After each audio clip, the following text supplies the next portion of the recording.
Ryan, what's on your radar? Well, now that the world is forming a consensus of sorts of who our global villain is right now, the United States has an unusual opportunity to solidify Putin's standing there. The humanitarian crisis being driven by American policy in Afghanistan continues to be a blot on our character. If you've missed our earlier coverage on this, you certainly haven't learned about it from the mainstream media. So the short version is this. After the Taliban took over Afghanistan, we froze all of the assets of the Afghan Central Bank. That sent the currency crashing, stopped imports from coming into the country, shut down banks and businesses, and it stopped workers from getting paid, and it just generally created a hellscape on earth with millions of Afghans at risk of starvation and trying to flee. There's no actual policy objective here. We're not really trying to overthrow the Taliban. It's just spite. Now, the shame of it is that we're the ones who built the independent Afghan Central Bank, and there are still Westerners with Afghan roots serving on the board. All of the White House's talk about trying to find a way to get the central bank's money to an independent institution capable of handling it ignores the fact that we already built just such an institution. Now, interestingly, there seems to be some movement from the U.S. on this question. My Intercept colleague, Austin Allman, noticed that a recent clarification of U.S. sanctions policy issued on Friday specified that money transferred to the Afghan Central Bank does not count as money sent to the Taliban, which entirely guts whatever rationale was left for withholding their money. After all, it's not ours. It also added that regulators, quote, do not view financial transfers to governing institutions in Afghanistan or state-owned or controlled companies and enterprises in Afghanistan as financial transfers to the Taliban. Okay, good enough. Let's move on then and just give them their money back. Except just a few lines later they add, quote, nothing in GL20 affects the property or interests in property of DA Afghanistan Bank, that are protectively blocked pursuant to Executive Order EO 14064 of February 11th, 2022, which was called, as you remember from when we covered it, Protecting Certain Property of Afghanistan Bank for the Benefit of the People of Afghanistan.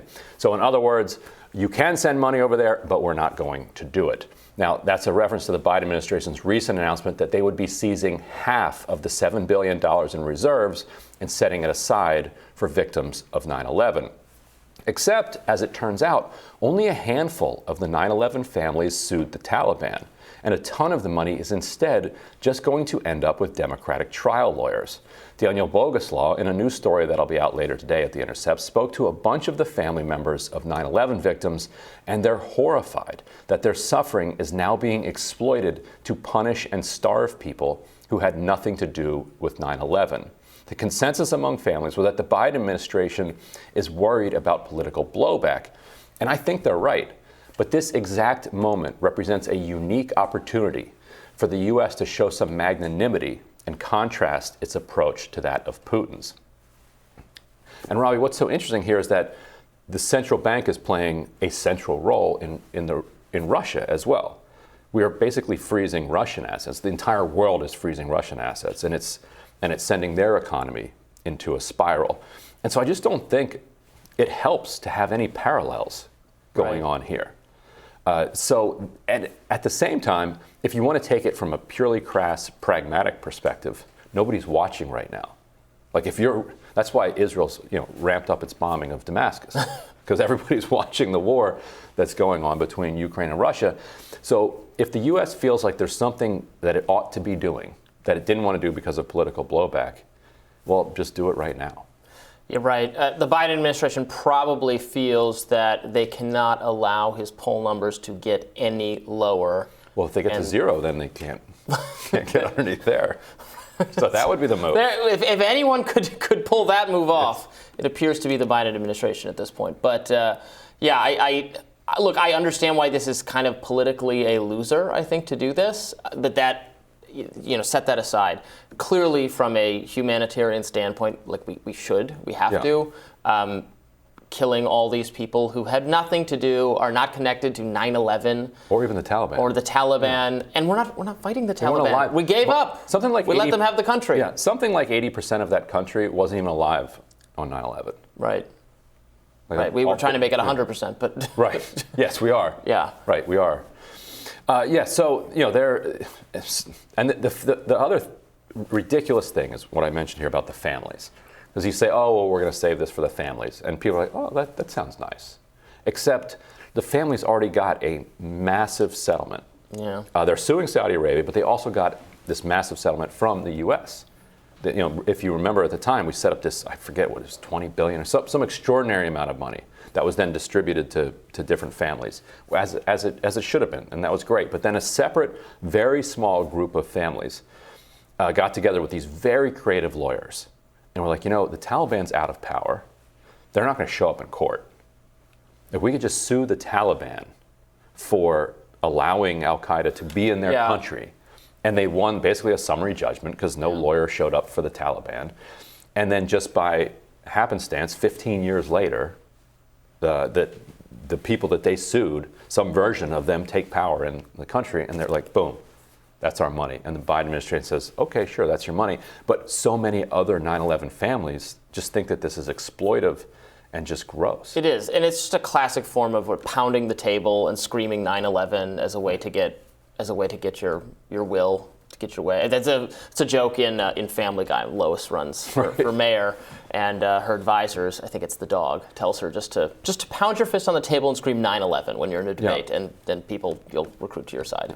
And what about the geopolitical point? So, the United States, because of its invasion of Iraq, because of its endless occupation of Afghanistan, because of the drone war, has been an extraordinarily controversial figure on the world stage over the last 20 years. Now, all of a sudden, Putin is by far and away the world's villain.